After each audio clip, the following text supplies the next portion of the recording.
أهلا وسهلا فيكم بعد البريك. إن شاء الله هلا بتكونوا الكل صح.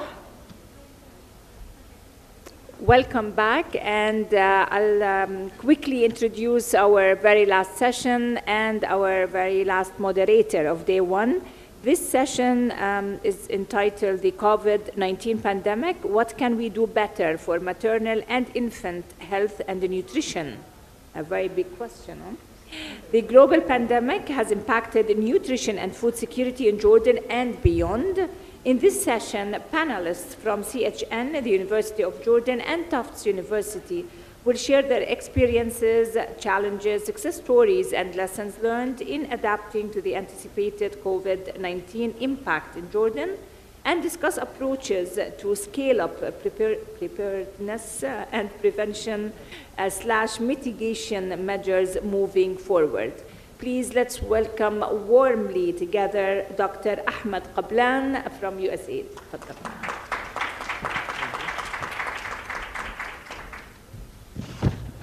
Thank you, everyone, and it is a great pleasure to moderate this session with our esteemed speakers.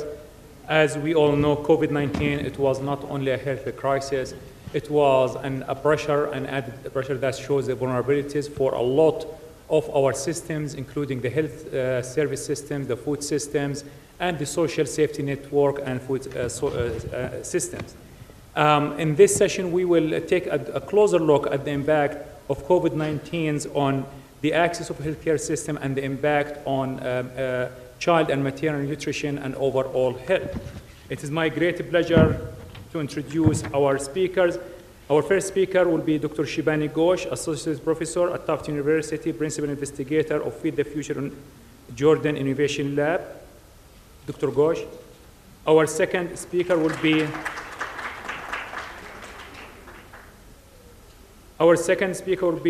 Dr. Doris Youngs, the Chief Party of Community Health and Nutrition, FHI 360. Our third speaker will be Dr. Reema Safadi, Professor, School of Nursing, the University of Jordan. And our fourth speaker will be Dr. Nadia Muhaidat, Assistant Professor of Obstetrician and Gynecology, School of Medicine, the University of Jordan.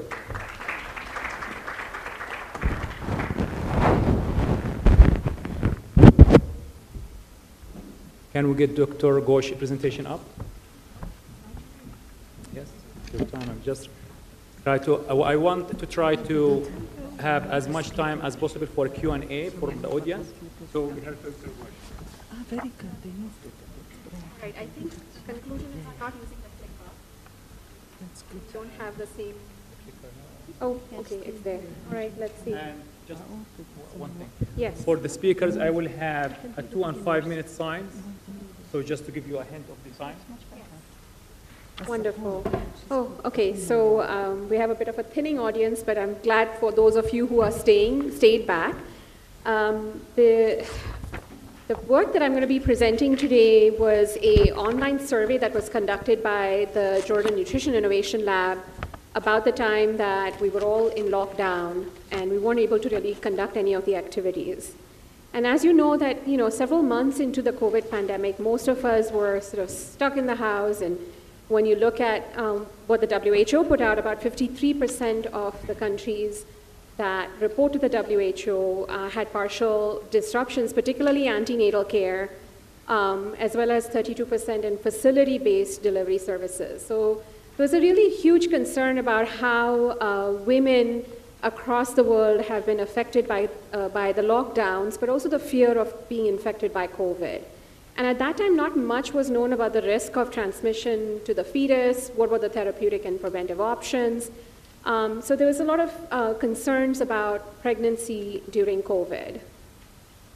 In Jordan, of course, you all are all familiar, there were very rapid responses from the government, lots of closures and sort of non-essential public services. Schools, businesses were shut down.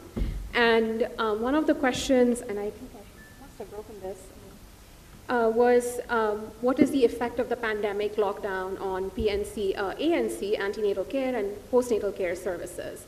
And there was research done, and we have colleagues here, some of who have published on that. What we didn't have really an understanding was what is the effect of the the extended disruption in normal life with respect to the utilization of services, as well as the preparedness and the motivation of the healthcare providers, and if they were able to provide and support MIYCN. So our objectives were really to assess the effect of the COVID pandemic on sort of a more longer term, 1 year post the pandemic, on access and utilization of antenatal, perinatal, and postnatal services by Jordanian women of reproductive age, and to assess the preparedness of healthcare providers, delivery of healthcare services, particularly around MIYCN. And as I said, this was about 1 year after the start of the pandemic. So this is a cross-sectional survey that focused on 2 groups, women of reproductive age who may be pregnant, lactating, or non-lactating but have a child under 2, and healthcare providers that provide ANC and PNC. We computed a sample size of 638 for women, and then for the healthcare providers, we used a convenient sampling approach and aimed to survey about 500 public, private, and Royal Medical Services healthcare providers in Jordan. Ethical clearance was obtained from the Ministry of Health IRB and from the Tufts University IRB. The survey was online, and it was formulated in Qualtrics and distributed through different social media platforms. And we had quite a few of you supported us in disseminating the survey through different social media groups. And this was implemented through June and through October of 2021. And again, just to remind everybody, the eligibility criteria were women of reproductive age that were either currently pregnant, lactating, or non-lactating, but with a child under the age of 2, and were currently residing in Jordan. Similarly, for the healthcare providers, these were currently working in the public or private hospital space in Jordan, particularly providing ANC, perinatal, and postnatal and pediatric services. Between June and October, we had about 459 women and 270 healthcare providers responding to the survey. Again, it was all online. And we kept tracking the survey completion rates and the numbers accessing the online survey. We downloaded the data into Excel and did the cleaning. If there were any Arabic inputs, these were translated to English and recoded the variables. The statistical analysis that we did were basically generating descriptive statistics as well as doing some cross-tabulations, student t-tests, and chi-square. And we finally ran some multivariate logistic regression models. Just to give you an idea of the demographic characteristics. Now, keeping in mind this was an online survey, I think what we were trying to understand is who are the kind of people who access this. And what you see is for the women, we had a total of 459. So we didn't make our sample size, but we came to a point where we felt that the survey was on for too long. We found most of the people were reporting residing in the central part of Jordan, about 68%. The next highest number was from the north, and we had very few people from the south. And I think most of you are familiar that it's very likely that people in the south of Jordan were not accessing this survey online because they may or may not have access. Most of them were Jordanians, but we did have a few in the central area which came from other nationalities and or were Syrian. This is just to continue on the demographic characteristics. Most of the women were secondary and higher education level, and almost pretty much 70% of them had health insurance. And for this, I want you to just look at the total column, which is the last column on the right. I think that thing is getting cut. So the pregnancy status was at least half of them were pregnant, if I recollect correctly, but I think this table just got cut. So here's the use of ANC. So one of the publications, and I think Dr. Muhaidat is the author of that publication, had found that about 50 to 60% of women had not used ANC, especially during the lockdown that happened in 2020. And so we asked the question, because we were asking post that point, particularly of pregnant women who did use ANC after March 2020. And if you see the second bar there, you see that in the red is about 20%, about 35 to 40% had not used ANC because of COVID concerns from March 2020 through October 2021. Many of them were using existing health facilities, but some had changed their health facility. And then we sort of looked at what was the decision to choose a new health facility, and there was some of it was related to COVID closures, but also some of it was related to the safety precautions that the women and their families felt that they needed to have with respect to seeking care.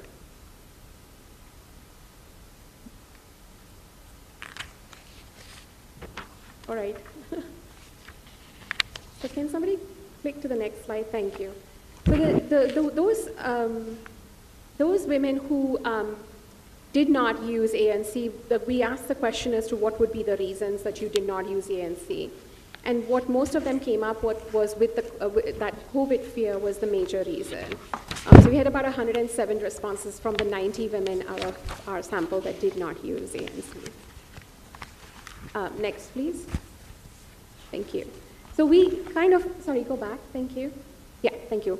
So when we looked at the, we ran a logistic regression model to understand what could be the factors that could be correlated with this, with use of ANC. And what we found was that basically if a woman has received information on COVID-19, she was two times more likely to use ANC services at a health facility.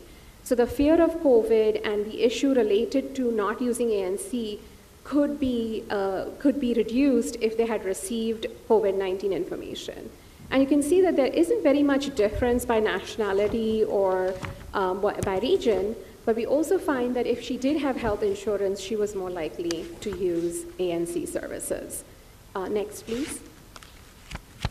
We also asked the question about, what is the knowledge of the mother and the woman in the interview around social distancing relative to having received information. So we ran two different models, and one was just, have you received COVID-19 information?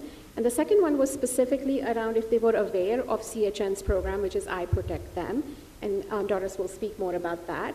And what we found was whether they had just received information on COVID-19, or they were aware of I Protect campaign, they had greater knowledge for social distancing. So if you see the column model 1, the women were 4.5 times more likely to have knowledge of social distancing if they had received COVID-19 information, and the same applies if they had were aware of the I Protect campaign. So the idea that messaging and communication and dissemination of information does really definitely have an impact in people in people's knowledge, but also in their practices. Next slide, please.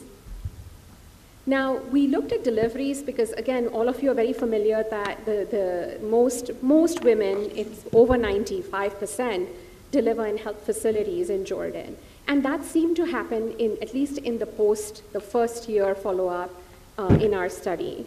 But what we did find was 35% of the women who had delivered, there were about 250 of them that delivered in that year, about 35% of them did not have a follow-up postnatal visit. So only 3 responded that they had a home visit in lieu of a facility visit. Next, please.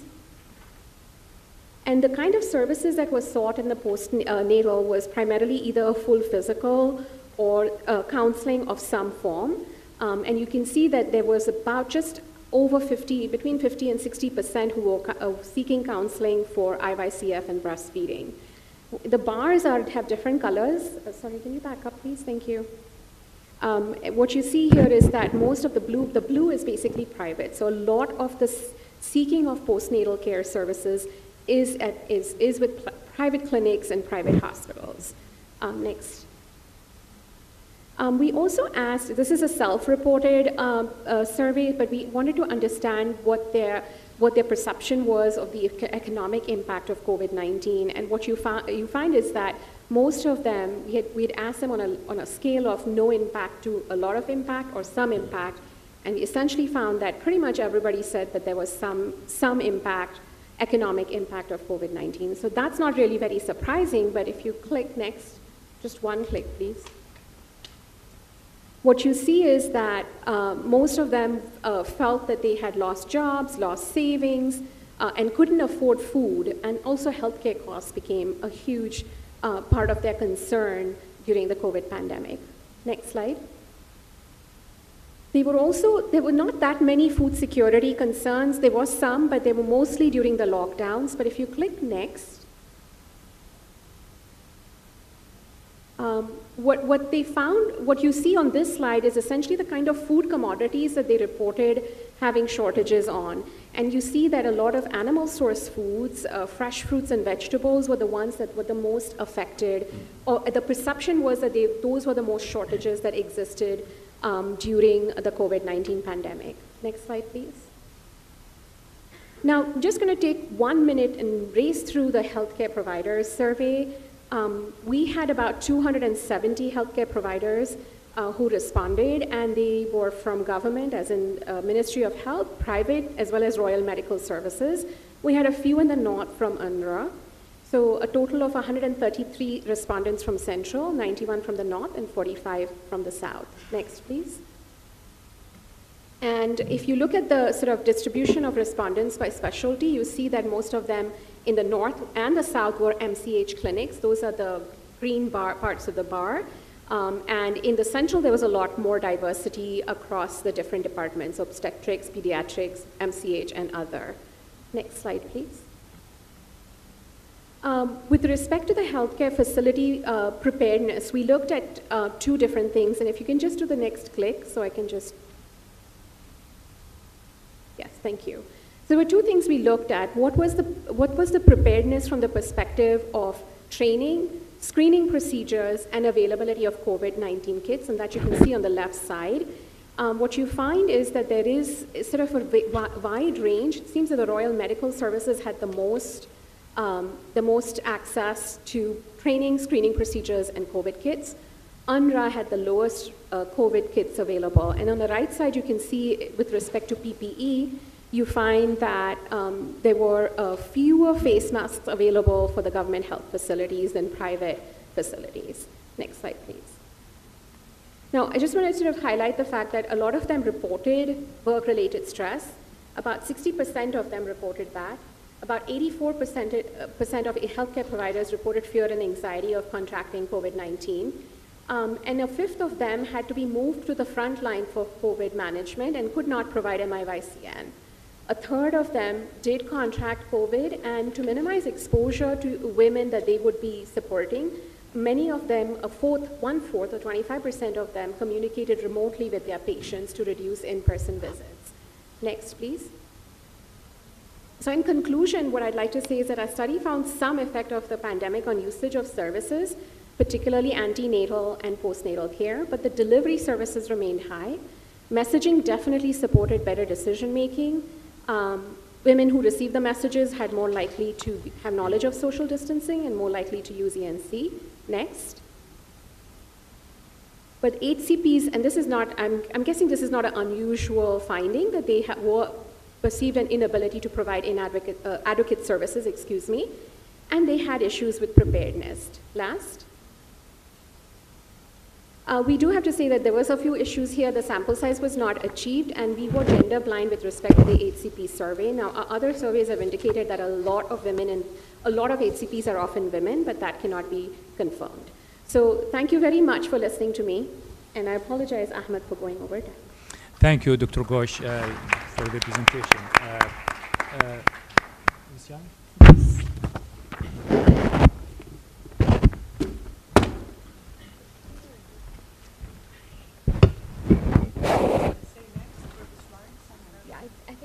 Just see next. Yeah? Or should, it's better?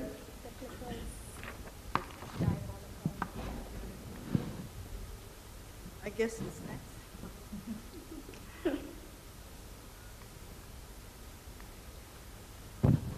Do I say next for somebody to move the slide?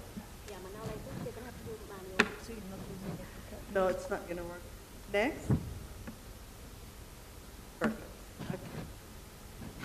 Basically today I will be talking about our support to, actually we supported the Ministry of Health and other groups with the government of Jordan to respond to the pandemic. When the project started, just to give you a little bit of a context, if you remember what we were focusing on, which is women and children below 2 years of age, COVID-19 was not part of our portfolio. But when the pandemic happened, we bring a lot of expertise in communication, messaging, and social behavioral change. And so USAID and actually the Ministry of Health reached out to USAID, and of course we connected with our agreement officer, and we've added that component. Next.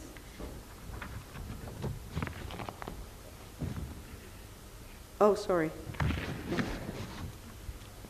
For the CHN, basically what we wanted to make sure that whatever we come up with is based on research. We wanted to know what we're walking into, and obviously COVID-19 was very new for a lot of countries, not just Jordan. And we wanted to make sure that whatever messages that we are developing, we're taking into consideration the misinformation or myths or norms that exist in the different communities where we work. And so we carried out qualitative and quantitative assessments. And after that, we did that at the beginning to sort of know what we're walking into. And then we carried out a number of campaigns. And after every campaign, we would do evaluation to see what worked, what didn't work, and then to inform the design of the next campaign that's coming on board. The things that we did, so first research, we actually informed the quantitative and qualitative was not only used by CHN, but there was a thirst to know about how people think, what are the messages that would resonate, what are the issues that we need to focus on what misinformation we need to address. So it was used by the community as a whole. And then based on this work that I talked about, we designed the mass media campaigns that I'll talk about in details.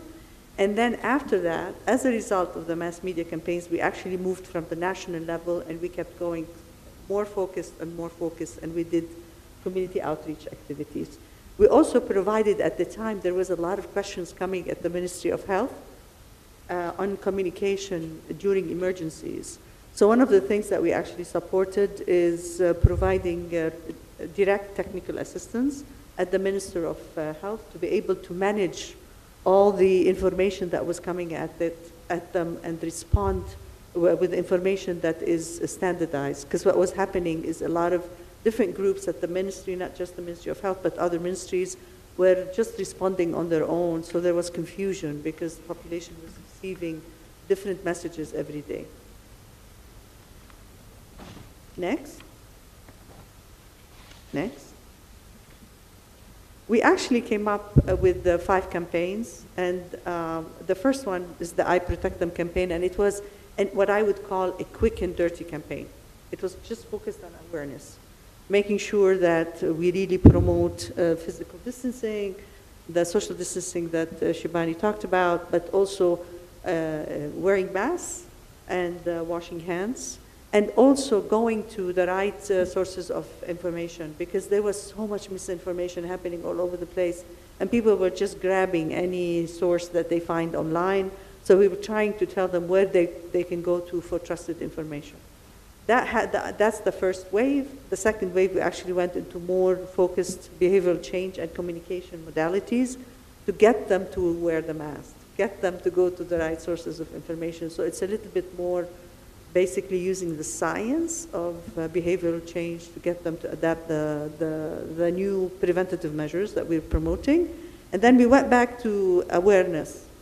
We sort of oscillated between awareness and social behavioral change campaigns, and that makes sense because in an emergency situation, you don't always have the luxury to go through your whole process. You really, increasing awareness is good enough in an emergency situation. And so this is why in our third one, with the vaccine, you protect yourself and protect them. And then we had 2 waves at the end of the don't hesitate with the vaccine, protect yourself and protect them. And also the second one was the same, increasing the uptake of people getting the vaccine, but this time it was mostly focused on on parents of school children and children above 12 years of age. Next. The I Protect Them campaign, we went all out. We had messages on the TV and radio.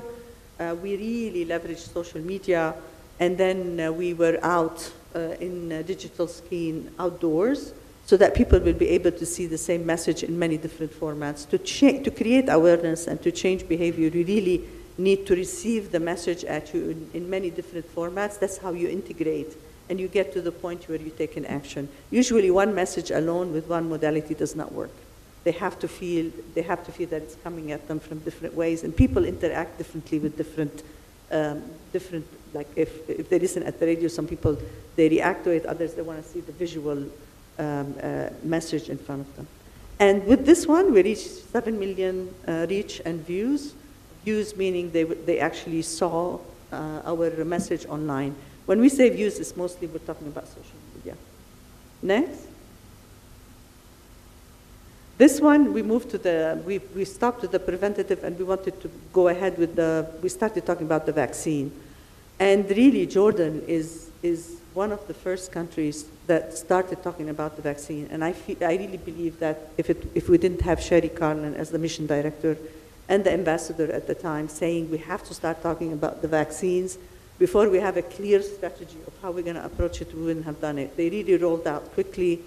And they gave us the green light. And so we went all in. We did the TV and the radio. It was at a higher level. We did outdoor screens. And for the first time, we actually started using influencers. And we started very small. We started with a doctor and a radio host that's very well known by the community.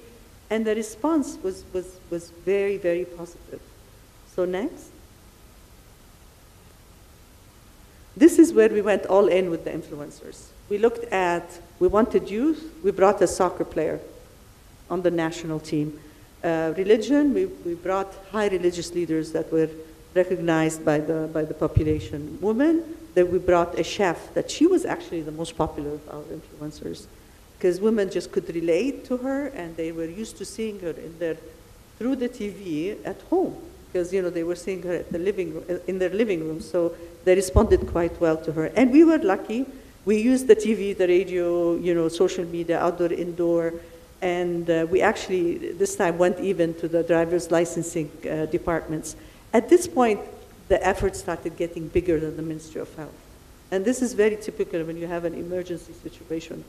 We were working with the Ministry of Communication, we were working with the Prime Ministry, all hands on deck, and they actually they used their platforms to echo out our messages. So they were actually pushing it out more than the original, because everybody was involved.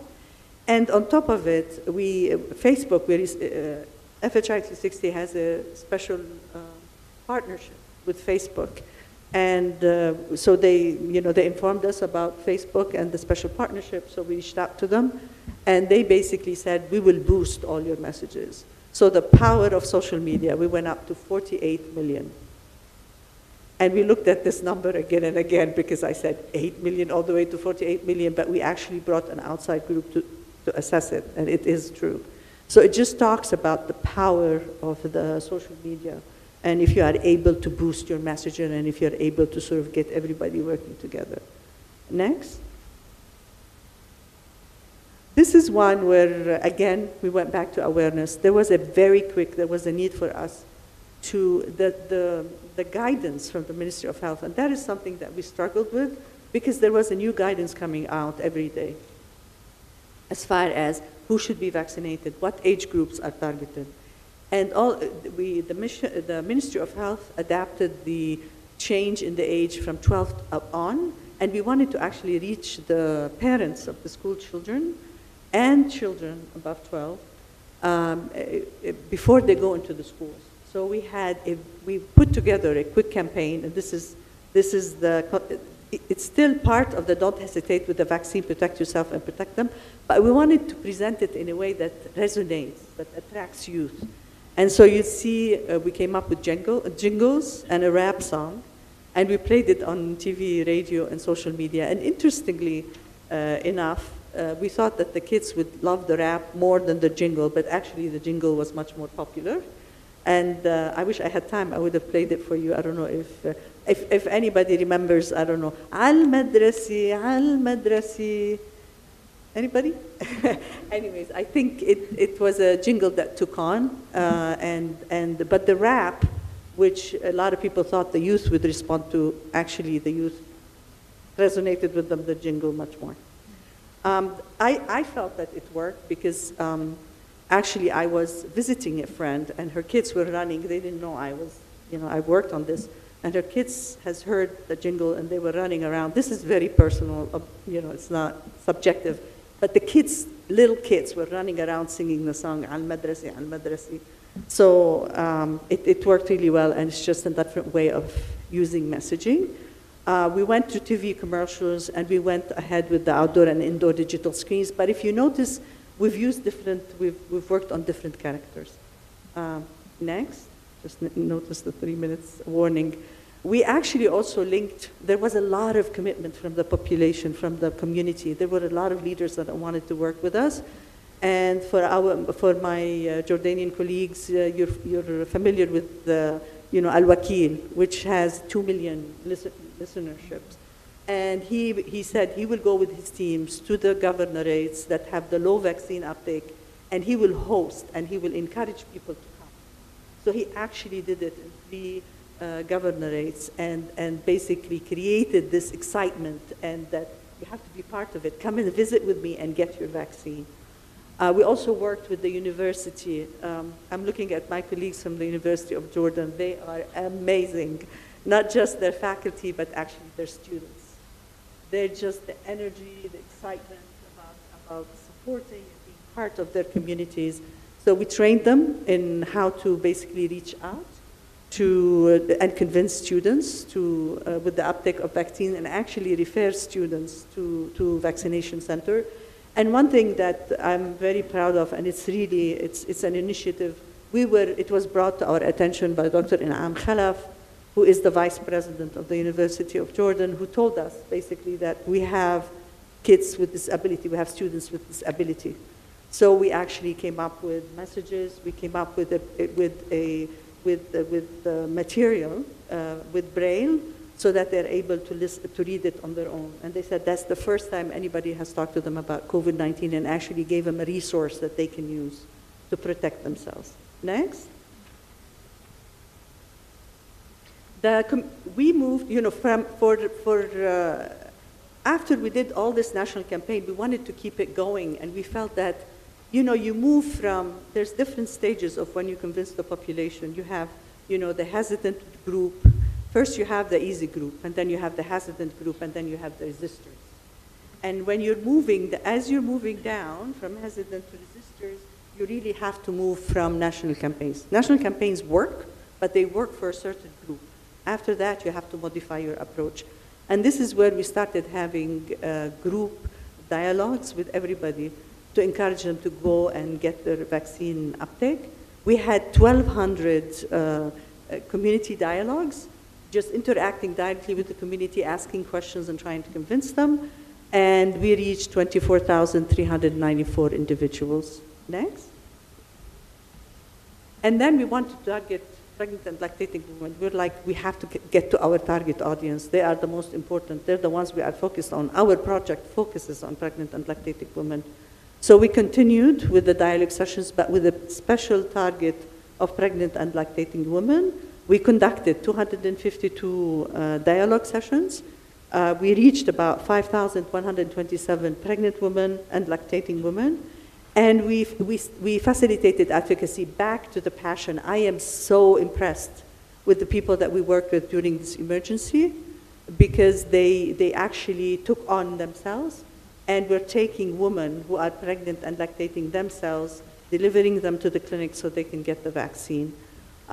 So just like this working at the community level, we really need to get that passion going, and then they'll pick it up and run with it. Thank you.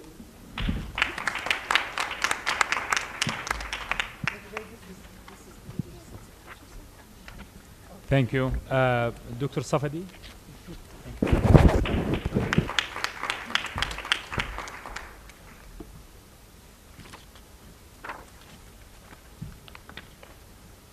Good evening, everyone.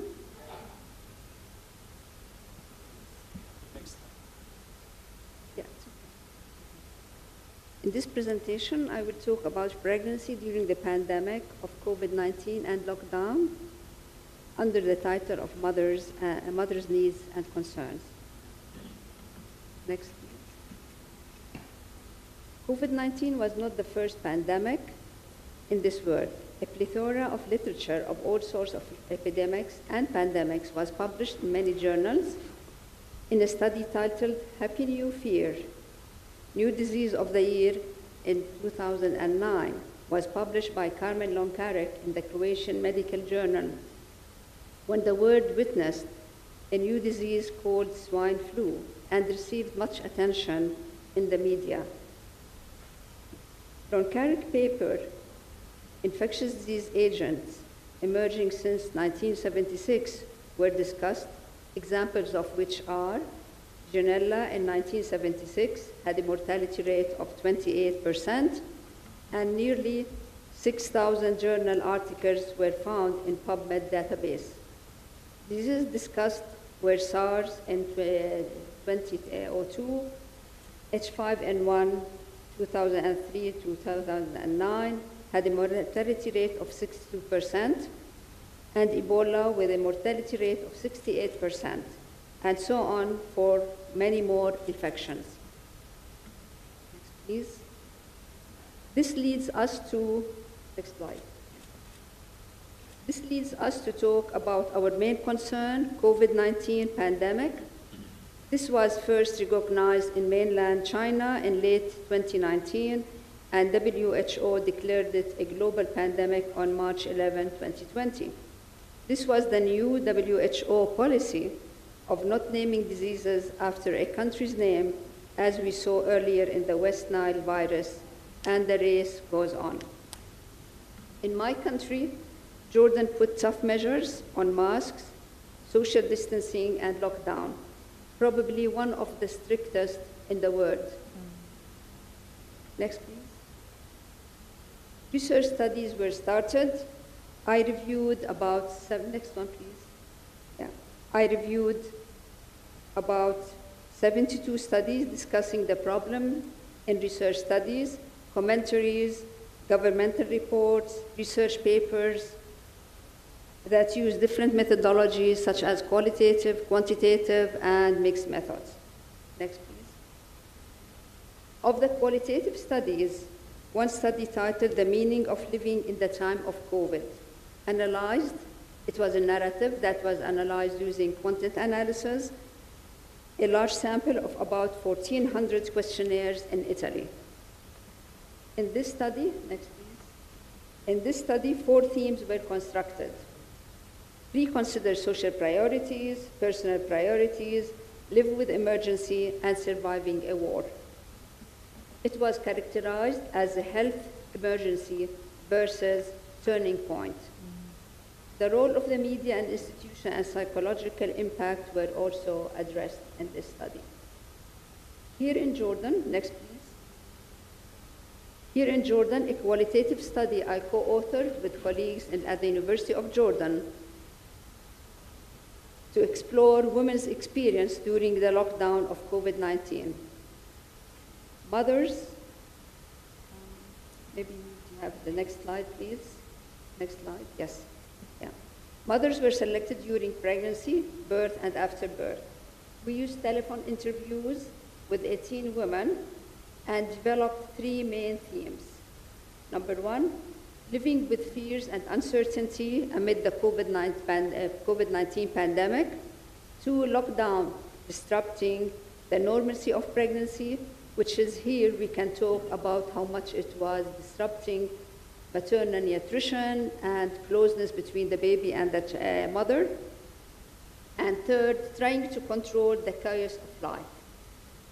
Disrupting the normalcy included statements of missing antenatal visits and regular medication and supplements, separation from the newborn, interrupting breastfeeding and vaccination of the newborns, and even the celebrations of welcoming the newcomer. Next, please. In a scoping review, Kotler et al. 2021 reported results of around 400 studies that refer to pregnant women being at risk, high risk of severe symptoms, no evidence of vertical transmission of COVID-19, and produced a guideline for labor, delivery, and breastfeeding. Next, please. Yeah. Here it is thanks to Kelly this afternoon who gave us some scientific evidence regarding that there is no vertical transmission between the mother and the baby for the virus, and even the vaccination is working towards giving more immunity to their babies. Next, please. Yeah. Okay. In a scoping study, Kotler et al. Reported results of This study also reported, the same study of Kotler et al. Reported that there is severe increase in maternal mental health issues, increased domestic violence, decreased antenatal care, and we have been hearing this since this morning, decreased and less amount of antenatal visits, healthcare infrastructure strain, as well as struggling with increased responsibilities toward children at home and losing job, which also shows how women were at a disadvantage during the COVID-19, being separated from their children and even had the responsibility to stay at home, to look after their stay-home children, doing schooling, and it shows also the inequality of that situation for women. Next, please. Now I will talk about nutrition and lactating mothers and the issues of concern for them. These issues were related to reproductive health needs, infertility, family planning that were not addressed well enough during the lockdown of COVID-19. Mothers reported missing their medication, supplements of iron, vitamins in case of anemia, that besides vaccination and breastfeeding concerns due to separation from their newborn. Next, please. This result is also supported in another PhD study that was conducted in 2019 on Zika virus infection, and it showed that mothers reported needs of care services involving contraceptive, infertility, and lactation problems. So it was even started before, the pandemic of COVID-19. So it is reported in most infections. Next, please. No, the one previous. Sorry. Yeah. Okay. The main problem in lactating mothers was separation from the newborn because of fear of transmitting infection to the newborn in COVID-19 cases. Reports indicated separation during a duration of about 35 days away from their babies, and the separation from other members, disrupting the process of bonding with their babies. With this research outcome, and in regard to policymaking and countries' initiative to enhance maternal and child health during COVID-19, the WHO, in collaboration with the UK Professors Advisory Group, pinpointed a list. Can we go back one slide, please? Yes, please, thank you. A list of risks of the pandemic and subsequent changes to quality maternal and newborn care. This list taken together, it involves risk to women's health and well-being, to human rights of women and infants, to immediate close and loving contact between the mother and the newborn, the initiation and continuation of breastfeeding, to future individual and family well-being, and to education of future midwives. I end this presentation with a number of assumptions of quality care presented by this advisory committee. First, evidence-informed, equitable, respectful care. So mothers need this kind of equitable while they are in the pregnancy or afterwards. Human rights protection, strict hygiene, continuity of services, companionship at birth, because many of the results I had in the qualitative study, they were feeling very bad about being separated from the family, go into labor, nobody is around, and she had to do it all by herself, the labor and the process of after labor. So companionship was very vital in that stage. Prevent unnecessary interventions, close contact with the baby, value breastfeeding, involve women in implementing change, monitor the impact of changes, including assessment of unanticipated consequences, and finally, protect and support maternity, neonatal staff, students, including mental health. Thank you so much.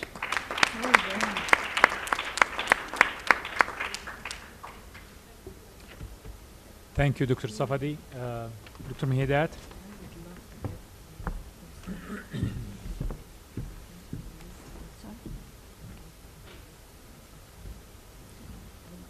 Good evening. I would like to thank the organizers for giving me the opportunity to present here today and share some results of our research, of course related to the session topic of the impact of COVID on maternal health. And since this is the last session of the day, I'm going to try and keep it sweet and short. I don't really think that I need to tell anybody in this room about the importance of antenatal care. Globally, everywhere, we strive to have robust antenatal care systems because it's such an important part of healthcare provision. And while we want women with low-risk pregnancies to go through their pregnancies and childbirth without any unnecessary interventions, because it's just not a disease, it's considered to be part of normal physiology, we need to have systems in place where we can pick up that group of women who actually have some complications, who have high-risk pregnancies. Is it working? Okay. So those women with high-risk pregnancies, either due to pre-existing medical conditions or maybe some complications that arise during pregnancy, those women need special care and they need intervention and they need to be picked up. In addition to that, also we want to use the time during pregnancy to introduce some healthy life habits. We want to educate women about healthy lifestyle regarding nutrition, physical activity. We want to make sure that these women receive adequate social support or psychological support if needed. Also, here in Jordan and elsewhere, we use this time to provide women with access to nutrient supplementation, such as folic acid, iron, vitamin D, calcium during pregnancy, to try and prevent deficiencies in the mother and later on in the baby as well. We can use this time for screening for transmittable disease, and we can also try and prevent a huge number of complications that would otherwise arise. Now, obviously, in Jordan, we are quite proud of our antenatal care system because although maybe we don't have a unified system all through the country, we have quite good coverage, and most women also have a culture of attending medical care during pregnancy. They do actually seek obstetricians or midwifery care during pregnancy. And then fast forward to 2020, to the pandemic, when all of a sudden we were faced with COVID-19. And it took us by surprise. We went into lockdown quite quickly in Jordan. We had a few days' notice before everything just stopped completely. And of course, medical services were affected by this in a major way. Like elsewhere in the world, we suddenly had to balance between shifting most of our resources to deal with containing the pandemic and trying to treat this increasing number of people who were having symptoms and who maybe needed hospitalization. So a lot of financial resources, medical staff, facilities had to be shifted towards that purpose. But as recommended by global health authorities, such as the WHO and specifically for obstetrics, the RCOG, the ACOG, we still had to bear in mind that pregnant women were a priority group who should not really face any significant interruption to their health care or to the service that was provided, because we will probably face a lot of other problems if this group of the population was neglected. So we had to find a balance of how to provide services to these women while we were facing the lockdown. And the lockdown, as Dr. Safadi said, in Jordan was very strict. Basically everything stopped, apart from the most necessary emergency services. And of course, hospitals were still operating, but we had a closure of most outpatient department clinics, so we were just seeing patients on an emergency basis. Obstetric services were still operating, so we had labor wards, but we didn't really have scheduled antenatal appointments. So it was just a matter of women used to show up when they had a problem or when they were going into labor. Of course, so there was a number of challenges faced by women. In addition to the limited availability of services, there were other challenges such as not being able to transport, because at the beginning of the lockdown, we basically weren't allowed to leave our homes unless there was an emergency. Fear of infection. A lot of pregnant women had a fear of going into hospitals or going to health centers because they were afraid that they would get infected, especially at the beginning when we didn't still have vaccination and we didn't really know much about what might happen if a pregnant woman got infected with COVID-19. Also, a lot of women had financial struggles due to a decrease in income due to the lockdown and economic circumstances. So that was another issue, because for a lot of women, they have to self-fund their medical care either completely or partially. So in Jordan, antenatal care is provided by a number of different sectors. So we have the public sector, the Ministry of Health, semi-public such as university hospitals and the armed forces, and also the private sector. According to data from UNICEF, the last report that was issued before the COVID pandemic, Jordan had an antenatal care coverage of 91.5%, so that's quite good. So most women had access to antenatal care, and this report included even those of the most rural and unprivileged areas, such as refugee camps. Now, during the initial stages of the lockdown in April and May 2020, we conducted the study at the University of Jordan, where we basically did an online survey of 944 participants. We got around 1,200 responses, but we had to exclude some due to incompleteness. And this survey was directed at any pregnant woman during any stage of pregnancy that resides in Jordan during the time of lockdown. And that was really the only inclusion criteria, in addition to completing the questionnaire and not skipping any parts of it.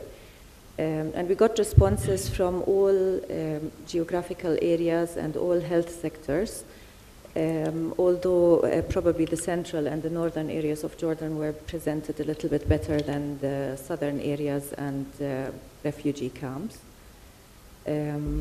So basically what we were looking at, we wanted to know how much, what proportion of women had access to antenatal care during lockdown, and whether this antenatal care was offered to the woman in the normal way that was in place before lockdown, or whether there was any changes to the schedule or to the way that the woman would be able to access care. We also looked at antenatal well-being in general, so we didn't just assess whether women were able to access care. We also asked about physical exercise, nutrition, access to medication and supplements, in addition to some socioeconomic factors such as income and subjective mental state of the women that completed the survey.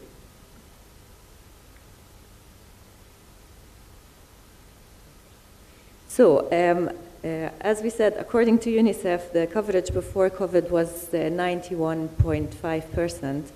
In our survey, the women that said that they did not attend antenatal care services prior to the lockdown was 4%. So we had slightly better coverage, but again, that was probably due to underrepresentation of some areas in Jordan. However, this percentage of women went up to almost 60% during the lockdown. And this was obviously during the complete lockdown in Jordan. So around 60% of women in April and May 2020 didn't access any sort of antenatal care in Jordan.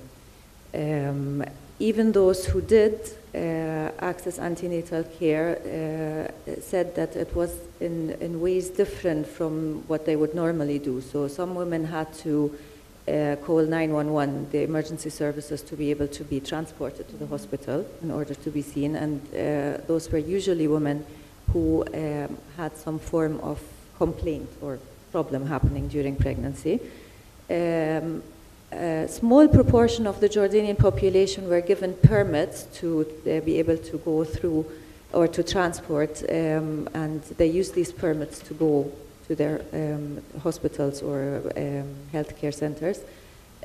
Also, some patients just communicated with their doctors or their healthcare providers over the phone or through WhatsApp or messaging to get some advice. So obviously there was a big problem with antenatal care coverage. We didn't really see a significant difference in between those that received or did not receive antenatal care in regard to age, education, where they were living in the country, or in which trimester of pregnancy they were at the time. And we were a bit concerned about the percentage of antenatal care coverage because we asked about obstetric histories of these patients, and there was quite a lot of patients who actually had either pre-existing medical conditions or pregnancy complications that put them in the high-risk group that actually needs regular access to antenatal care. And these are just a few examples. For example, there was a pregnant woman who was suffering from breast cancer who did not have any antenatal care access during the time of lockdown. So in addition to antenatal care coverage, as I said, we also looked at physical well-being. So we asked about diet and nutrition, access to medications and supplements, and physical activity. Now, unfortunately, the majority of Jordanian pregnant women who participated in the survey said that they didn't actually that they didn't have any problems with their diet, but about 21% felt that they had less access to healthy food choices during the time of lockdown, and on the other hand, 80% said that they had more time to focus on healthy nutrition and were more conscious about their diet during the lockdown, and therefore had a better diet than before the lockdown.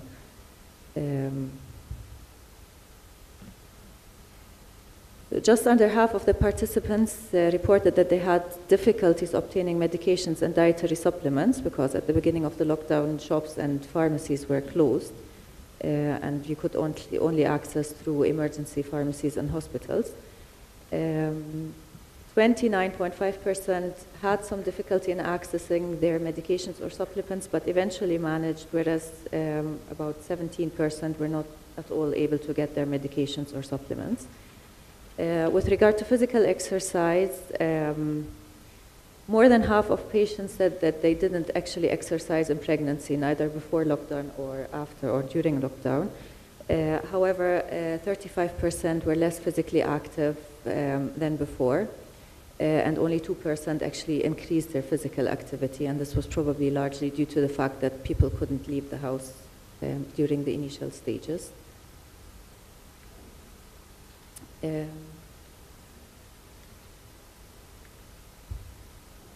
60% of patients had a drop in their income, or of pregnant women had a drop in the household income. And this obviously impacted on other areas, such as access to care and ability to get medications. Okay, and this is sort of a subjective assessment of how pregnant women felt psychologically during the lockdown. And although we didn't do a formal psychological assessment, quite a large number said that they sensed increased feeling of boredom, felt sadder or more depressed than before, or angrier, and alarmingly, there were 7 participants who had thoughts of self-harm that only arose during the time of lockdown, and 9 had suicidal thoughts. What we do conclude from this research is we obviously have noticed limited access to antenatal care during that time. We need more information on how this actually impacted the health of mothers and babies. So we need more research in that area.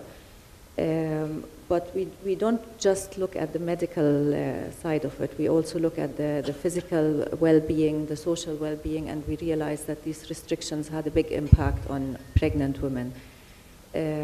So really what we need to do in the future is to keep that in mind.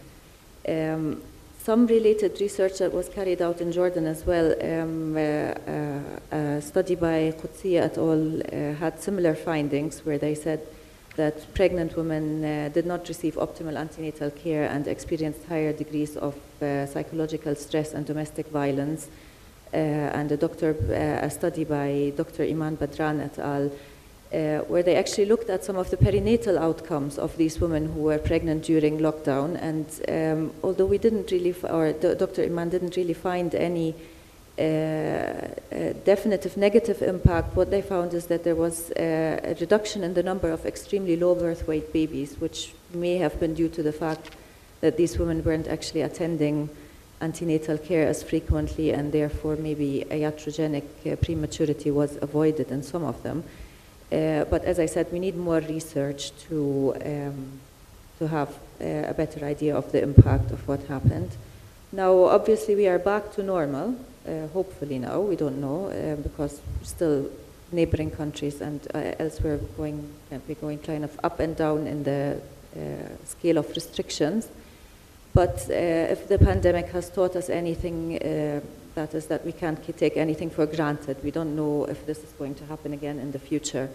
And if it's going to happen, it may happen just as quickly as before. So it's very important that we have strategies in place, that we have plans in case something similar happens again on how we will be able to pick up these patients. We need systems on how to contact them, follow them up, and make sure that patients have a way of being able to access care safely and on demand. Thank you very much.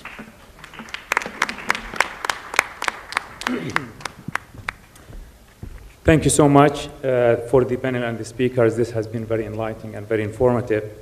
We have just a little bit, around 5 minutes left from this panel, and I will open the floor for any questions before I will ask final remarks from the speakers. If you have any questions, in this case, I will take the moderator privilege and ask my first question. Dr. Safadi, did you look at any of the situation or from seeking health care, any changes or any impact in terms of the birth at the hospital versus the postnatal care? Did you notice any differences as well in the postnatal care and seeking birth as hospital during COVID-19 in your study, or that you did not look into it? Thank you for this question, Dr. Actually, our study was a qualitative study, and in a qualitative study, you ask the subjective experience of people. So most of the women they felt that were deprived of the chance to celebrate the new baby. That was the difference between before and after. You know, before COVID-19, they used to have it like a family occasion for family to come and stay with the mother and to enjoy the celebrities after birth. But in COVID-19, she had to be even separated from her husband and sometimes separated from her baby. When the baby was admitted to the hospital, she had to go back home and to find probably a daily taxi to take her breast milk, to ask for a taxi to take her breast milk to deliver it to the hospital. So those were a lot of challenges for mothers, being separated and not enjoying the experience of being a new mother. Thank you. Dr. Muhaidat, you mentioned 60% of the women, almost 60% of the women did not have access to ANC during COVID-19. Did you notice in your practice, on your work, or from your colleagues, any impact of the aftermath of lack of ANC due in terms of complication deliveries or any birth outcomes, difficult issues? As I said, there were some scattered studies as well as our personal experiences. Fortunately, we didn't really notice that much of a medical impact in terms of increased numbers of stillbirth or neonatal deaths or intrauterine growth restriction. I think the social and the psychological impact was what was more important, because as Dr. Safadi said, women didn't enjoy their pregnancies as much as before. They didn't enjoy childbirth. They were isolated from family. They were isolated from society. And we really need to look at that in terms of what effect did that actually have on the psychological well-being in women going through childbirth, and especially since women are very vulnerable afterwards in the postnatal period. The impact on that on, for example, breastfeeding, where women able to breastfeed just as successfully as before with lack of support and the sense of isolation. So I think that was more marked than the actual medical complications of pregnancy or childbirth. Thank you. And just Dr. Ghosh and Mr. Youngs, just one last comment for both of your question. Any key lessons or recommendations or policy recommendation you could recommend that could be taken to, based on your experience and from your study, that could improve the ANC and essentially and delivery of service and information to protect the mothers and children? So yeah, before I say that, I think I just want to highlight one of the things that I've learned in this session after listening to Dr. Muhaidat and Dr. Safadi's presentation is the psychosocial stress that women faced. And if you note from the data that we have from March, we went March 2020 to October 2021. We went retrospective. And what we realized is that women in the postnatal, when they did seek care, they didn't seek for social, emotional well-being. That was the one thing that was not sought as care. And I think what it's highlighting is that in the future, when there's sort of discussions about preparedness for supporting women, that this is not just about the sort of physical needs, but also the emotional and social عندك عربي؟ شو بتستنى؟ افتح حسابك من موبايلك. I also think that there must be, because when we look at ANC figures compared to Dr. Muhaidat's paper, that there has been a shift. So it's still there. It's 35 to 40% as of October 2021 hadn't sought ANC. So that's a little bit of a stark number still, given Jordan's success with respect to ANC coverage. But I think so. I think there must be some recovery that has happened, but there is still going to be some work needed on ensuring that women are seeking both ANC and PNC care. The only thing I would say is that what seemed to come out of the data is that women still did deliver at the facility, and I think that is pretty impressive, because that could have also been affected, and that didn't get affected. In terms of policy recommendations, sorry, I'm just thinking about this, that this is, these papers that should be a way for us to put all this information together so that, when there is, I would say if and when, and Patrick is part of Stop Spillover, which is about, sort of all the sort of discussion across the globe is now that, COVID, something like COVID may happen again, and we have to be prepared for it.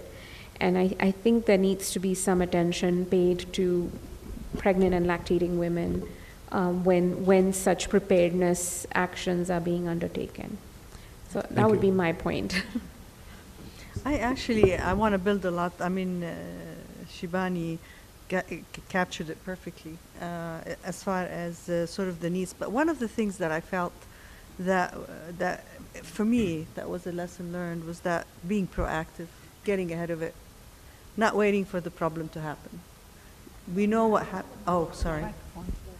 What I'm saying, for me, a lesson learned, and for my team and working with the different groups, is that to be proactive. Don't wait for things to get to the worst situation before you intercede, or you talk, or you bring, or you advocate, or you create an action. What COVID-19 has helped, we've sort of always has been ahead of us instead of us getting ahead of the pandemic. So for me, that would be a great lesson learned for us, is to actually anticipate, get these lessons learned, and be proactive and get ahead of it, rather than be sort of wait for the situation to get worse and worse before we do something about it. Thank you so much, and thank you for bearing with us. Thanks for our excellent panel for this remark. We'll close by be proactive and do things to improve maternal health. Thank you. Thank you very much, Dr. Ahmed. And if I want to wear the hat of being a strategist or have this experience as well, I always say that we always need strategies to be proactive. And I do believe now in our pastel analysis, we always have to put under the environmental aspects, viruses and stuff like COVID. Anyways, our day one has come to an end. We really enjoyed having you all. Thank you again for our esteemed speakers, moderators, and definitely I wish you a great, a great rest of the evening. We see you tomorrow, inshallah, before 9, because we will start at 9 a.m. sharp, inshallah. Thank you very much. Thank you.